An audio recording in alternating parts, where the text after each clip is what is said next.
En el marco de la Asamblea de Autoridades Mijes sobre el uso y fortalecimiento de la lengua mije, Sevilem número 37, celebrado del 21 al 22 de abril en Santiago, Zacatepec, Mije. Contamos con la participación de dos excelentes relatores que vienen a contarnos un poco de su experiencia. Del título de Consideraciones para Acciones Comunitarias en torno a un tresenio de las lenguas indígenas, pues les vamos a introducir un poco de su biografía para conocerlos un poco más y pasaremos posteriormente a escucharlos, también como ejemplos que ellos nos puedan dar, experiencias desde lo que ellos han vivido en sus países. Y pues bueno, me toca presentarles a Carson Biles. Carson es Chemedne y miembro de las tribus confederadas de indios Siletz, ubicadas en el estado de Oregon, en el estado de los Estados Unidos. Su conexión con las lenguas originarias de la región es a través de su difunta abuela, Mary Service Biles, quien creció hablando las lenguas Nu-we-ya y Chinook-wa-wa, pero de adulto solo habló el inglés. La familia de Carson lo alentó a adentrarse en la cultura de su comunidad y fue así que a los 17 años comenzó a aprender el Nu-we-ya. En ese momento, la lengua ya había perdido hablantes nativos.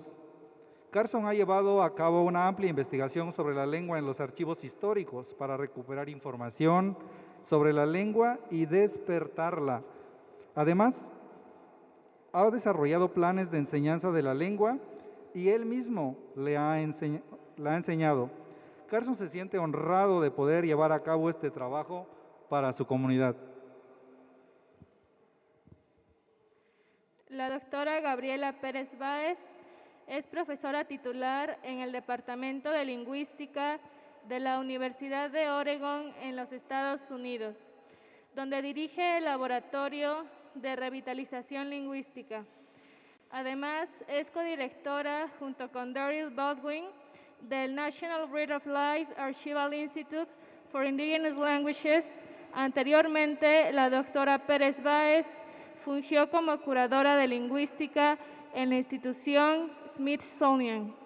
Su trabajo de investigación se centra en el tema de la diversidad lingüística y las estrategias necesarias para fomentarla y protegerla. Siendo mexicana, la doctora Pérez Báez presta especial atención a la documentación, el análisis y la revitalización de las lenguas indígenas de México y en particular las lenguas zapotecas. Su investigación ha producido numerosas publicaciones académicas, además de la recopilación de 2 diccionarios de Diksha-Sa, zapoteco del Istmo, el Diccionario Léxico Botánico del Diksha-Sa en La Ventosa, publicado en 2019, consta de más de 1000 entradas léxicas, además de audio y fotografía de alta calidad. La doctora Pérez Báez recibió su doctorado por parte de la Universidad de Buffalo. En 2019 recibió el reconocimiento Early Career Award de la Linguistic Society of America. Por lo que, pues, dudas, sugerencias al final de la presentación de los compañeros, pues, para que lo vayan anotando y habrá un espacio para ello. Y pues, sin más ni más, adelante.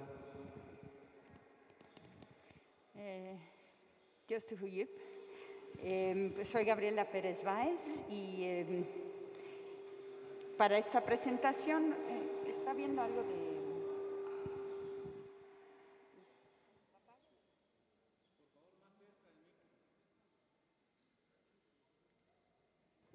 ¿Así está mejor? Sí.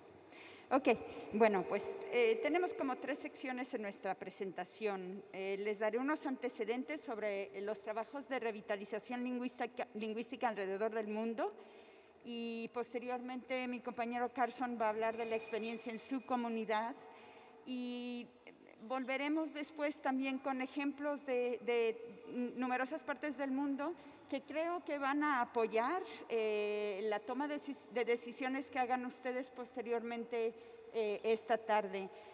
Una cosa que sí quiero aclarar es que, bueno, venimos a hacer esta presentación con toda humildad, porque es la primera vez que estamos en una comunidad mije y apenas estamos aprendiendo a entender cuáles son los esfuerzos que se llevan a cabo aquí. Entonces, pues con ese tono de humildad esperamos que nuestra presentación sea de utilidad para todos ustedes. Entonces, bueno, pues un poquito de antecedentes. La preocupación por la vitalidad de las lenguas alrededor del mundo pues es muy alta. No solo la preocupación aquí en la zona mije, no solo en la preocupación en México, sino alrededor del mundo. Y pueden ver en este mapa el número de lenguas que se consideran que están en riesgo alrededor del mundo. De las 7,000 lenguas existentes, a la mitad más o menos se consideran en riesgo a diferentes niveles. Es por eso que ha habido una preocupación global que se manifestó en la declaración del año 2019 como Año Internacional de las Lenguas Indígenas por parte de las Naciones Unidas, y sobre todo fue una iniciativa impulsada por miembros de comunidades quechua y aymara de las misiones de Bolivia y Ecuador ante las Naciones Unidas. Y tienen por ahí, por ejemplo, el joven Diego Tituaña representando a la misión de Bolivia y que estuvo muy a la cabeza de esos esfuerzos. Y bueno, ese esfuerzo de un año dio lugar a que se declarara el Decenio Internacional de las Lenguas Indígenas, que comienza este año 2022. Entonces, para dar el contexto de que estamos aquí reunidos en Zacatepec con la preocupación de las lenguas mijes, pero que sepamos que esa misma preocupación se reproduce en muchos lugares alrededor del mundo. Ahora, con esa idea, hace unos años llevé a cabo una encuesta de esfuerzos de revitalización alrededor del mundo. Logramos obtener 245 encuestas que nos dieron más de 40,000 datos. Ustedes pueden ver que de todas las regiones del mundo, África, Australia, el Cáucaso, Asia Oriental, México, Centroamérica, el Caribe, el Cercano Oriente, incluso recibimos una encuesta de Siria. En plena explosión de la guerra en Siria, había alguien trabajando para proteger una lengua local. Entre las 245 encuestas, los esfuerzos se agrupan como en 4 categorías en base al nivel de riesgo que tiene cada lengua. Pueden ver que 23% de las lenguas, el azul oscuro, representa el número de encuestas que recibimos, donde la lengua, como aquí en la Sierra Mije, casi todos hablan la lengua, pero hay una preocupación y se está intentando que la situación no cambie e incluso que mejore, ¿no? Ahora, esa situación de vitalidad, esa situación de poder escuchar la lengua en muchos ámbitos en la comunidad, no es igual en otras partes del mundo. Otra cuarta parte, el siguiente color azul un poco más clarito, 25% de las encuestas, pues ya eran encuestas para lenguas donde la mayoría de los adultos son hablantes, pero ya generalmente los niños no hablan la lengua. Entonces, ese es el camino que el otro 23% está tratando de evitar. Enseguida ven un 33%, entonces una tercera parte de las encuestas que recibimos eran situaciones donde ya hay pocos hablantes y los hablantes son adultos mayores. Entonces es una situación donde si no hay un cambio radical, en unos 10, 15 años la lengua ya no se escucharía en la comunidad. Finalmente, en el azul clarito se muestra que 19%, una de cada 5 encuestas que recibimos, se enfocan en una lengua que efectivamente perdió sus hablantes en un momento de su historia y que se está haciendo la revitalización a partir de ese punto.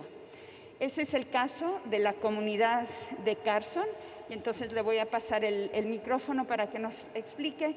Carson va a estar hablando en inglés y yo haré lo posible por traducir. No sé si me podría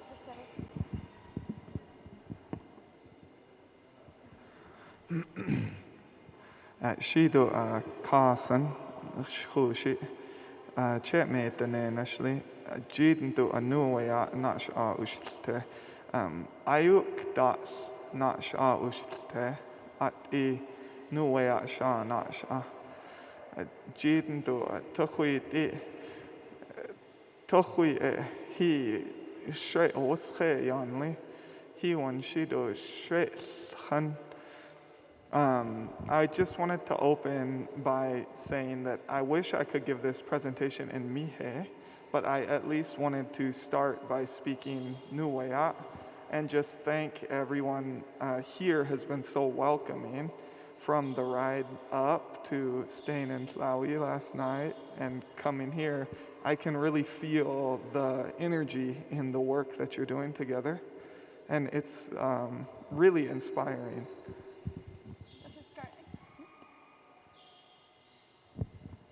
Carson nos dice, ¿sí se escucha? Carson nos dice que a él le hubiera gustado mucho poder dar esa presentación. No se escucha, ¿verdad? Bueno, nos vamos a tener que pasar el micrófono. Entonces, Carson, que los disculpen por no poder hacer esta presentación en Mije, pero que por lo menos quería poder usar su propia lengua nuweya para iniciar la conversación, y que antes que nada quiero agradecerles a todos ustedes y a las autoridades por la hospitalidad que nos han brindado, y que él está muy inspirado al ver todo el trabajo que están ustedes realizando en favor de sus lenguas.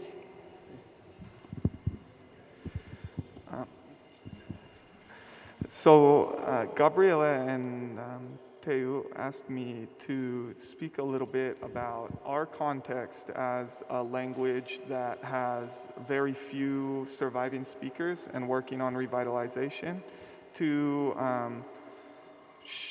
describe some of the ways that our experience might contribute to your efforts as well.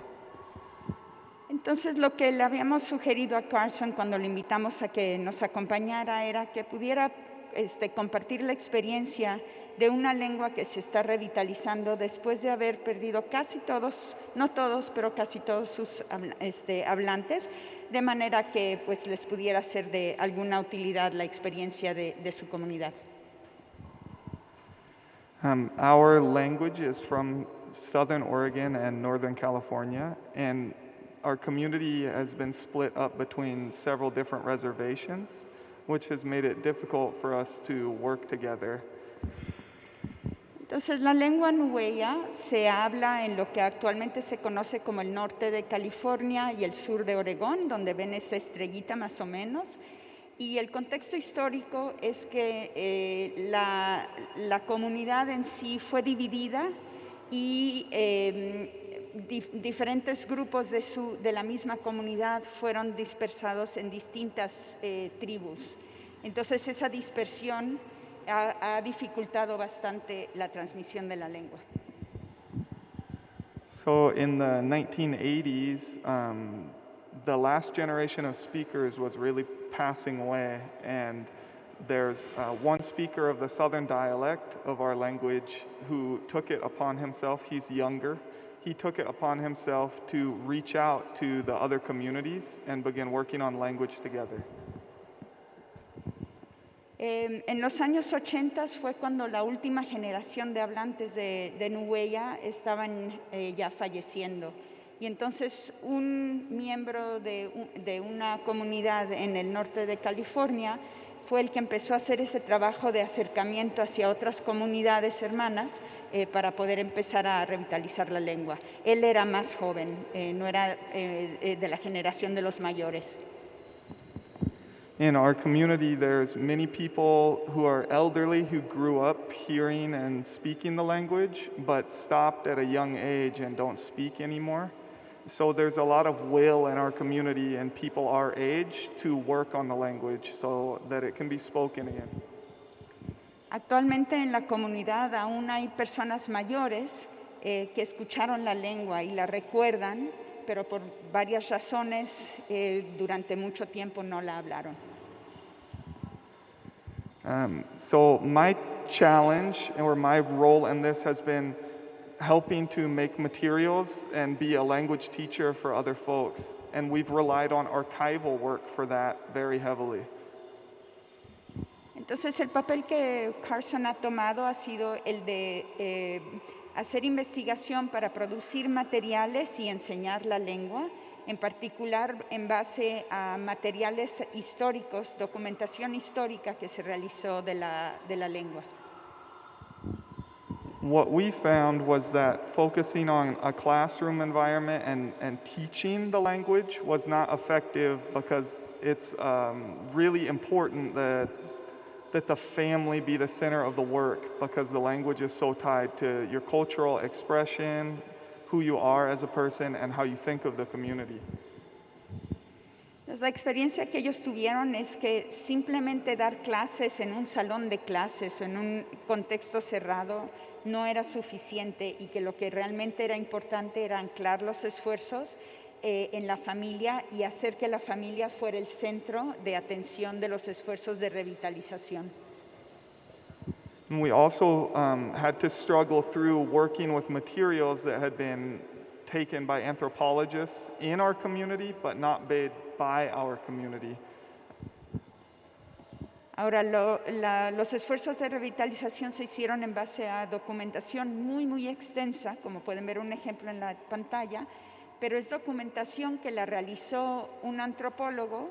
Hubieron varias personas que documentaron la lengua en distintos momentos, pero no eran miembros de la comunidad. Entonces, ese es un punto que quiere recalcar Carson. So when our community began taking control and caring for those language materials, it has really led to a cultural revival. Our people began putting together dictionaries, leading home-based language efforts, and learning stories that hadn't been told in a long time. Ahora fue en el momento en que la comunidad retomó el esfuerzo y tomó las riendas del trabajo, utilizando los materiales y cuidándolos, convirtiéndolos en una colección que tuviera sentido para ellos, realizando diccionarios que fueran de utilidad para la comunidad y generando esfuerzos dentro de la casa como centro de atención para difundir la lengua.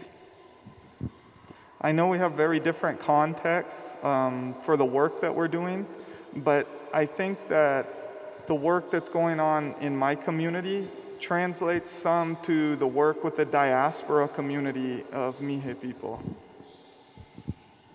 Siente Carson que a pesar de que los contextos históricos son muy distintos y la situación de la lengua son muy distintas, que el contexto en el que ellos están revitalizando la lengua puede ser similar al contexto de revitalización que se necesitaría para las lenguas mijes en el contexto de las comunidades migrantes que han salido de la región.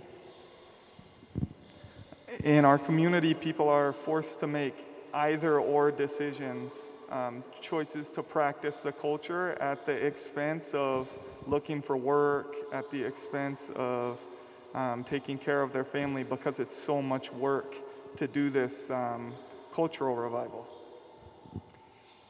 Carson se da cuenta que muchos miembros de su comunidad tienen que decidir entre poder dedicarse a la lengua y la cultura o buscar trabajo y mantener a sus familias, porque el trabajo que tienen que hacer para recuperar la lengua y recuperar la cultura en el contexto en el que están es tantísimo que no logran abarcar las dos cosas. So a big focus of our work has been trying to bring the language work into home and to reach out to people who don't have access to cultural teaching or families that don't have as strong of a cultural background. Entonces, mucho del trabajo que han estado haciendo es de acercarse ellos, el grupo que está trabajando los materiales, acercarse ellos a los miembros de las comunidades que no tienen acceso a esos datos y acceso a las actividades. And many of those people have gone on to be some of the hardest working champions for the cultural work. At the point that they're able to plug back in, you see a lot of healing and benefit in their own families that goes on to support the community's work. Y es precisamente en ese grupo de personas que estaban alejadas de los esfuerzos, pero que ahora se han acercado, de donde han surgido los activistas más fuertes en la comunidad en cuanto a promover la lengua, y donde se ha visto mayor bienestar que se deriva de poder volver a usar la lengua de nuevo en la casa y en la comunidad. Entonces, pues a partir de este caso en particular, pues volvamos a pensar en cómo aplican la experiencia de Carson quizá en los contextos en los que nos encontramos ahora aquí en la Sierra Mije. Fue muy bonito escuchar todos los puntos, todas las recomendaciones que se hicieron anteriormente, y en particular que hay varios puntos, 4 o 5 puntos que se enfocan en la familia, ¿verdad? Sobre todo en los abuelos como transmisores principales de la lengua y quizá también de los conocimientos, no solo de la lengua. Entonces, pues sí queríamos enfatizar nosotros la importancia de proteger la lengua en la familia. Una de las cosas que hemos visto, en estas diapositivas les voy a mostrar comentarios que han hecho personas que están revitalizando lenguas alrededor del mundo, que nos llegaron mediante la encuesta de revitalización que realizamos. Entonces, en esas encuestas se ven que 27% de los esfuerzos alrededor del mundo están enfocados en incorporar la lengua en la escuela, pero no porque la escuela vaya a, digamos, salvar a la lengua, sino porque es indispensable que la escuela no esté interrumpiendo el uso de la lengua en la casa, que la escuela sea un punto de apoyo para el uso de la lengua en la casa, que los niños no regresen de la escuela después de 4, 5, 6 horas a querer hablar el español nada más en la casa. Entonces, que la escuela, que la educación se convierta en un aliado. Hay muchos mitos que muchas veces nos hacen pensar nos hacen no querer tener la lengua en la escuela, y quiero desmentir algunos mitos con realidades que ahora conocemos en base a investigación científica. Uno de esos mitos es que, bueno, a lo mejor es mejor que el niño o la niña aprenda el español primero y después la lengua mije. Y la investigación científica nos ha demostrado que la enseñanza en lengua materna permite mejor desempeño académico, y esto se ha demostrado, por ejemplo, en publicaciones que ya tienen mucho tiempo, publicaciones de la UNESCO desde hace 2003. Tenemos 20, 30 años de saber que la educación en lengua materna lleva a mejor desempeño académico para los niños y las niñas. Otro mito, que a lo mejor el niño o la niña no va a aprender bien el español si el español no se enseña únicamente en la escuela. Quiero mostrarles este gráfico que viene de un análisis a lo largo de 10 años en un distrito escolar en California, donde se analizaron programas de enseñanza del inglés para hablantes de otras lenguas. Entonces, muchos niños mexicanos que llegan a los Estados Unidos hablando una lengua indígena o hablando el español. Y si miren ustedes la línea negra es de los programas, de los sistemas educativos exclusivamente en inglés. Entonces llega un niño o una niña que habla alguna otra lengua en casa, lo meten en una escuela donde solo se habla inglés, empieza a aprender el inglés, obviamente, y lo aprende más rápido que los otros sistemas bilingües en los primeros 2 o 3 años. Pero si se fijan, ya en el 5º grado, todos los otros programas, las líneas azules y la línea roja, son de programas bilingües, de distintos tipos, pero donde se utilizan las dos lenguas, la lengua materna del niño o la niña y el inglés. Y como pueden ver, en el 5º año ya todos se juntan y ya todos tienen el mismo desempeño en inglés, pero los niños de los sistemas bilingües tienen el inglés y su lengua materna.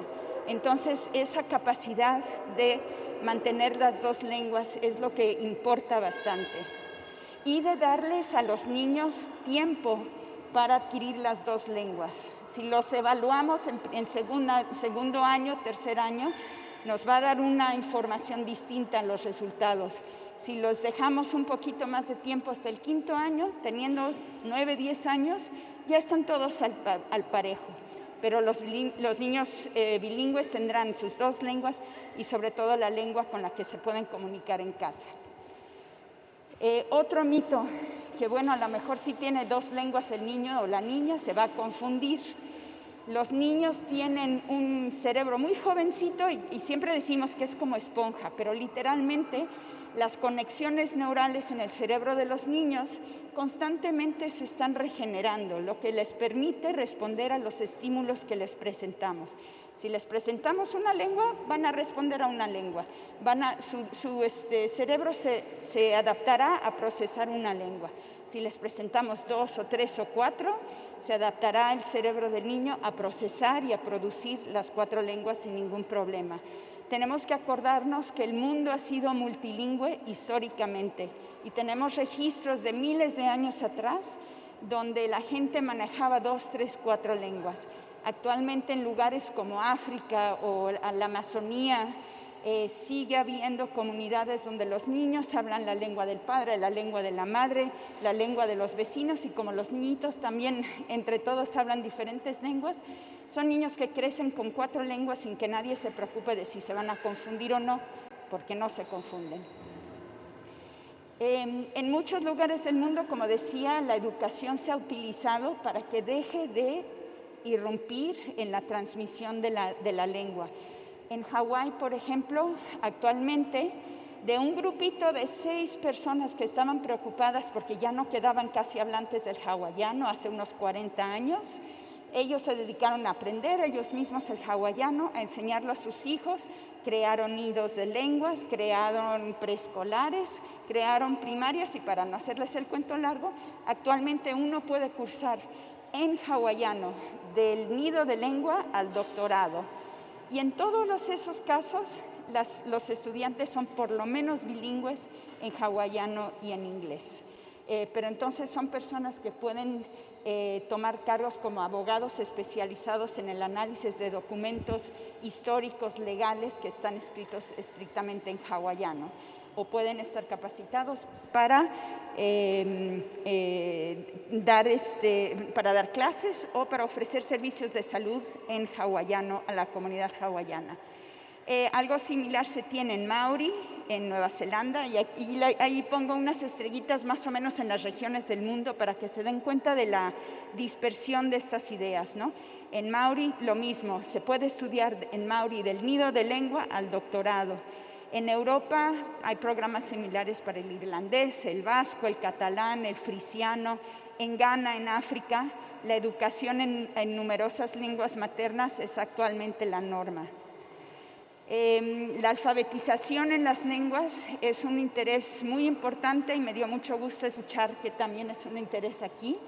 En Venezuela, por ejemplo, nos comenta una persona que toma la encuesta que están muy interesados, muy abocados a la elaboración de textos de lectoescritura bilingüe. Para el Iquito en Perú quieren dar clases a miembros de la comunidad para que puedan aprender a leer y escribir en la lengua. Lo mismo en Nigeria, lo mismo en Camerún para las lenguas babanqui y la lengua dajin. Capacitación de docentes es un enfoque muy importante, porque si un docente, si un maestro, una maestra es asignada a una escuela, pero no son hablantes de Mije, o son hablantes de Mije, pero no tienen conocimientos del tipo de investigación que favorece el bilingüismo, como lo mostré hace unos minutos, pues no va a ser una persona que va a abogar adecuadamente por el uso de la lengua local. Entonces, capacitar a los docentes es indispensable. Ese ha sido el enfoque de trabajos para el Cornish, que es una lengua también que se dejó de hablar y se ha revitalizado desde un punto donde no había hablantes y ahora los hay. Y se está enseñando, al grado que se está enseñando en las escuelas. Para el Chuvash, también en Rusia, ese ha sido un enfoque muy importante. Para el Kanienqueja en los Estados Unidos, para el Desano en Colombia y Brasil. Entonces, además de la escuela, ¿qué más se está haciendo para proteger la lengua en la familia y por qué? Y tenemos, por ejemplo, muchos avances que se están viendo aquí, ¿no? Aquí en la Sierra Mije hay mucha producción en la lengua, hay información, materiales didácticos, hay literatura, hay señalamientos, la lengua está en la radio y en otros métodos de comunicación, hay maestros, hay profesionistas, hay lingüistas, hay académicos, hay mucha documentación. Entonces, ¿qué más se puede hacer? Y en la encuesta nos indican, por ejemplo, que hay mucho interés en incorporar la lengua en la industria, en la infraestructura, en la tecnología.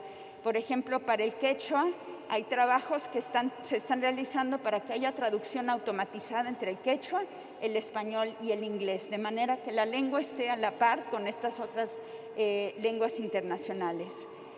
A nivel de generar apoyo, mencionaban la compañera anteriormente que, bueno, es indispensable tener esas mancuernas con otras comunidades y efectivamente, por ejemplo, para el Baniba en Venezuela, buscan propiciar el diálogo intercultural entre las comunidades, pero también con comunidades no indígenas para que precisamente no interfieran, sino apoyen el trabajo que se realiza en las comunidades. Hay mucho interés en la ecología y ese es un área donde entran muy bien ese interés en elevar a los abuelos como transmisores principales de los conocimientos, ¿no? Entonces, por ejemplo, en Australia hay mucho interés por la conexión entre lengua y cultura, que nos cuenta acerca de nuestra relación con la tierra donde vive la comunidad. Y para el Tijini en California, esta relación entre lengua y la ecología es importante porque consideran que la lengua y la tierra es lo que le hace a uno quien es. Para el Jalcomelen, que se habla también en la frontera entre Estados Unidos y Canadá, comentan que la lengua apoya todo, apoya la salud individual y comunitaria, apoya la identidad, la conexión con el pasado, con los ancestros, con las generaciones anteriores y con las generaciones que vienen. Entonces hay mucho enfoque hacia qué es lo que uno actualmente le va a dejar a las siguientes generaciones.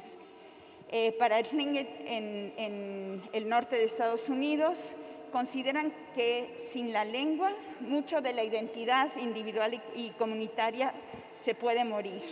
Y se puede ir con la historia, con los mitos y leyendas, con la filosofía, con los conocimientos de la ecología que pudiera tener una comunidad. Mucho interés de nuevo por el salud y el bienestar de la comunidad. En Australia consideran que a través de la lengua se puede levantar la autoestima de las personas y eso a la vez se refleja en mejor salud y mejor bienestar. Para el Tlalam también hablan de la relevancia entre la lengua, el orgullo, la autoestima y el empoderamiento de los miembros de las comunidades.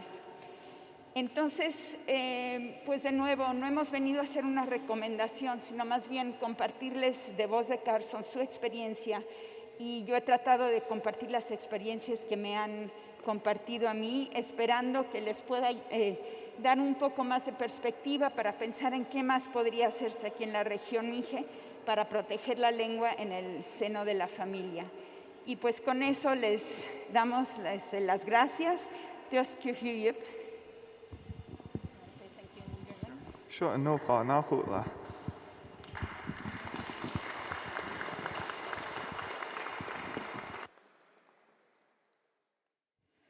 Bueno, pues a continuación vamos a abrir el espacio para preguntas y respuestas. Si gustan levantar la mano, podemos acudir a su lugar con mucho gusto y pasarles micrófono para poder entablar diálogo con Carson y Gabriela.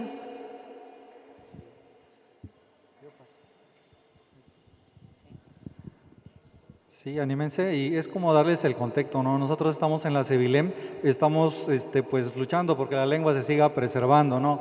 En este caso es un caso pues ya de muchos años que la lengua ya estaba en decadencia y pues bueno, el trabajo que él desde su posición está trabajando, ¿no? Entonces cualquier duda, pregunta, es el espacio y pues anímense.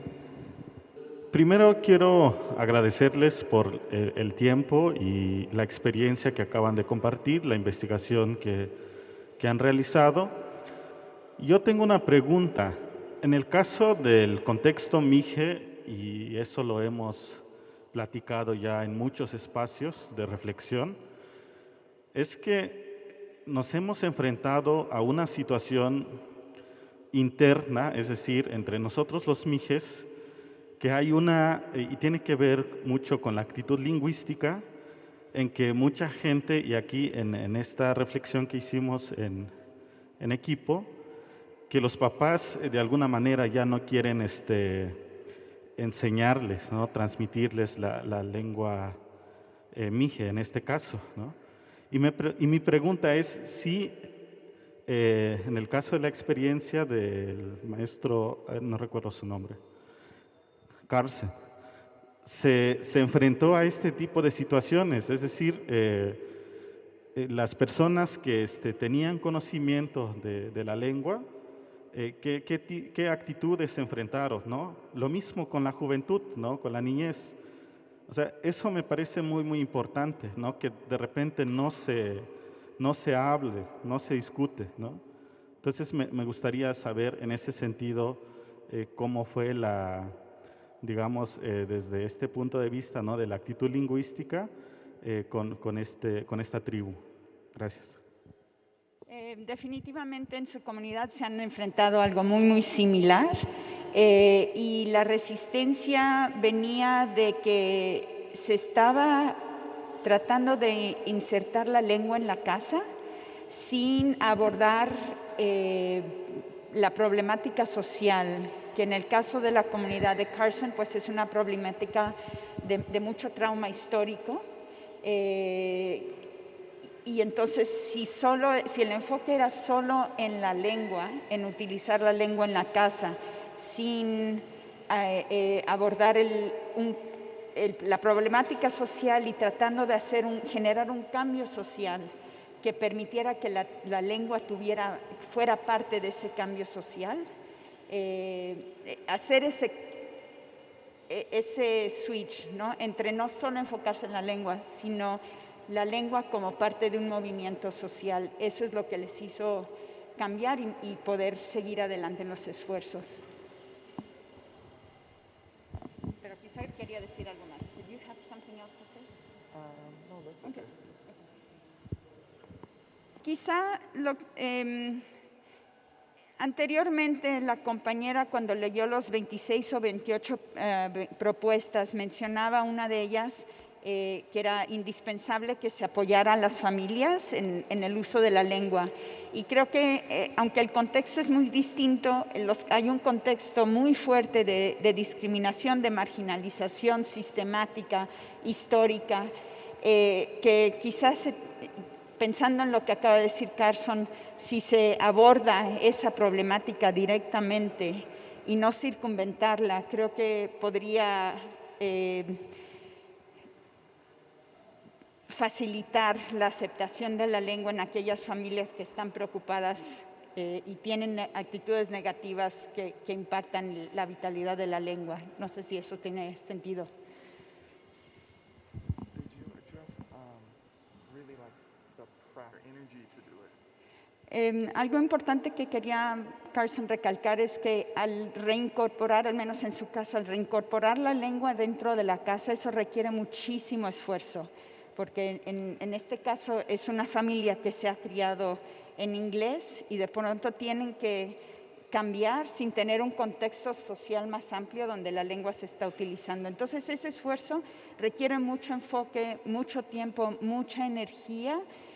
But even if your kid's just coming home from school Y en un contexto como el de aquí, donde lo que se está tratando de revertir esa situación, donde llega el niño de la escuela o niña de la escuela hablando español, y el que un padre, una madre, un tío, una abuela le diga, no, pero habla mije, ese paso toma mucho esfuerzo y hay que reconocer ese esfuerzo. Creo que es lo que quiere recalcar Carson, que esa postura que tienen que tomar los miembros de la familia de decir, este es un espacio para Mije, se tiene que reconocer y se tiene que honrar y no asumir que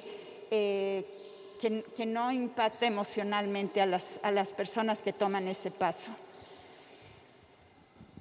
Bueno, yo quisiera preguntar cuánto tiempo llevan trabajando este proyecto,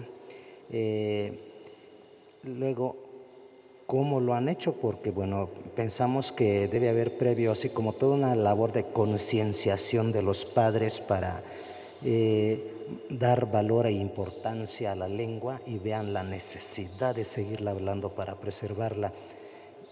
Y luego, bueno, entiendo que ya nadie hablaba la lengua, pero entonces, ¿quién la está enseñando? Supongo que no sé si tanto en la escuela como en la casa. Eso por ahorita. He wants to know whether it's being taught in the schools or only in the home. Who teaches it? Baumland. Entonces, una persona en particular de una comunidad en el norte de California, su nombre es Lauren Baumland. Él es el que se empezó a acercar a otras comunidades y creó esta red pequeña, pero una red muy fuerte de gente que estaba entusiasmada por reutilizar la lengua. Y fue así como fue creciendo la red. Entonces, él es el que enseñó la lengua a los demás, porque él aprendió de uno de los últimos hablantes. Entonces, él fue el transmisor principal. Ahora, sí se insertó la lengua, se ha insertado la lengua en un bachillerato. It's at high school level there. Se insertó la lengua en un bachillerato, entonces no es que los niños estén creciendo con la lengua en la escuela, se insertó como materia en el bachillerato y en ese contexto limitado no generó los resultados que esperaban. Los resultados realmente vinieron de utilizar la lengua en la casa y con la familia. And then as far as the nuts and bolts, sure. Entonces, en cuanto a la documentación histórica, existe documentación de los años de finales del siglo XIX, materiales escritos a mano como los que vieron en la pantalla, pero también audio, hay grabaciones. Y entonces, Carson con su hermano y otra compañera principalmente, pero también otros miembros de otras comunidades, han revisado todos esos materiales que son hojas y hojas y horas de grabación, han transcrito todos los materiales, los han metido en una base de datos, esa base de datos ahora se está convirtiendo en un diccionario y entonces toda esa documentación la están utilizando para producir, para compartir en la comunidad expresiones que puedan utilizar a diario.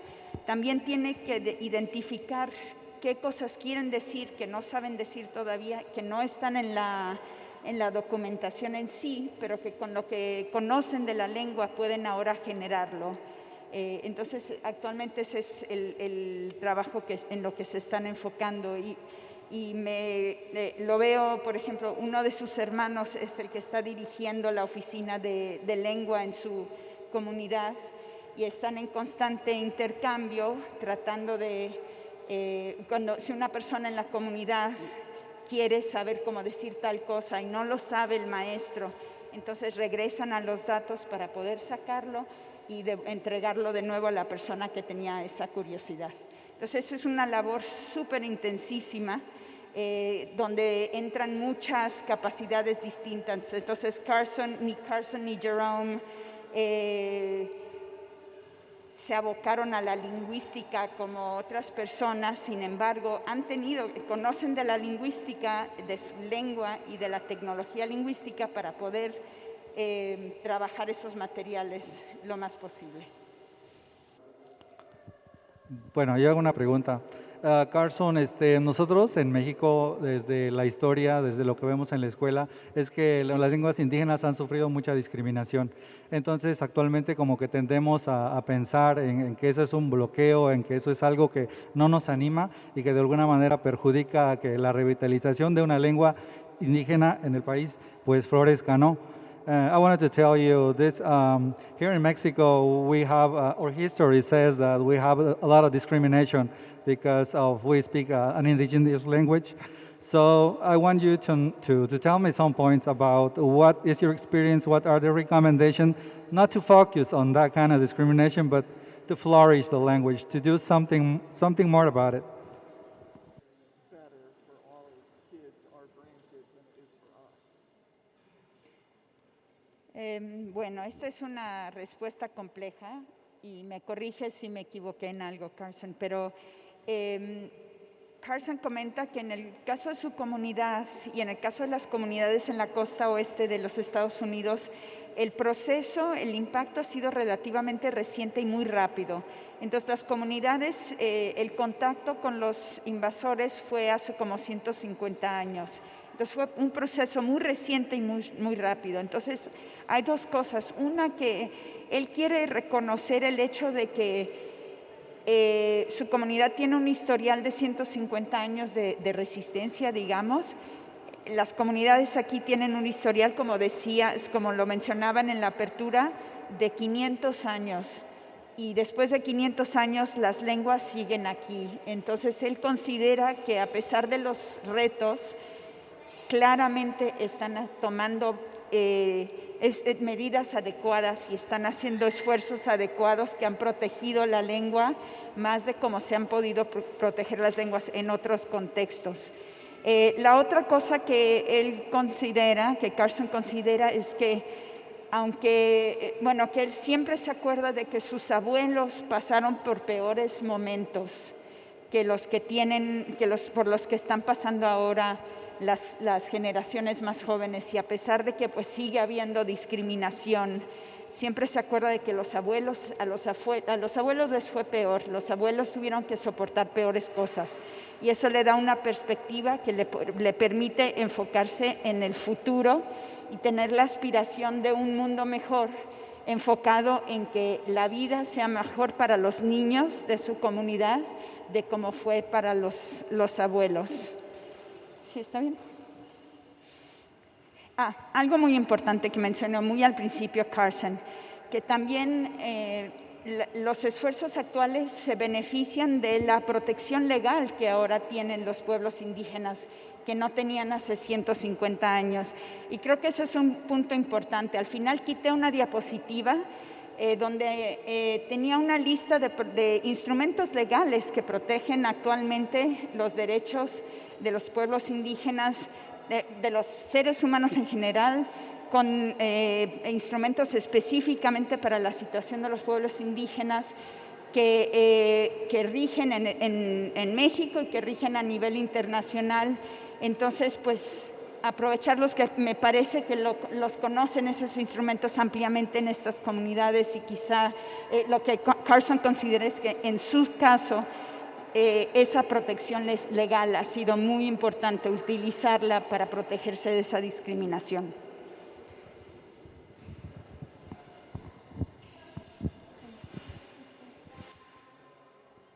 Bueno, pues debido al tiempo vamos a parar aquí el diálogo con Carson y Gabriela, y por favor les pedimos un fuerte aplauso para nuestros ponentes.